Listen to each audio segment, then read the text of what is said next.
অনেকে রোজা রেখে থুতু গিলাটাকে দোষণীয় মনে করেন যে রোজা রেখে বোধহয় থুতু গেলা যায় না, এই জন্য ঘন ঘন থুতু ফেলে দেখবেন অনেকে আছেন। বিশেষ করে নতুন নতুন যখন রোজা রাখে পোলাপান, তখন দেখবেন যে মিনিটে মিনিটে থুতু ফেলে, মিনিটে মিনিটে থুতু ফেলে। আছে না নাই? এই ঘন ঘন রোজা রাখে আপনার থুতু ফেলে কেন? কারণ মনে করতেছে থুতু গিললে তার রোজা ভেঙে যাবে। ভাই, থুতু যদি আপনি না গিলেন আপনি বাঁচবেন? থুতু না গিললে কেউ বাঁচবে?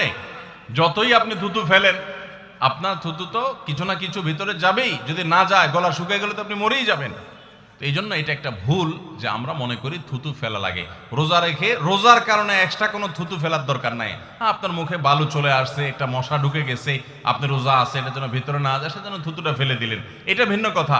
আপনি বেসিনে গিয়ে ফেলে আপনি একটু পানি ঢেলে দিলেন। কিন্তু রোজা রেখে ঘন ঘন থুতু ফেলতে হবে, থুতু গিলা যাবে না, এরকম কোনো কথা নাই। এটা আমাদের একটা ভুল, রমজান কেন্দ্রিক একটা ভুল।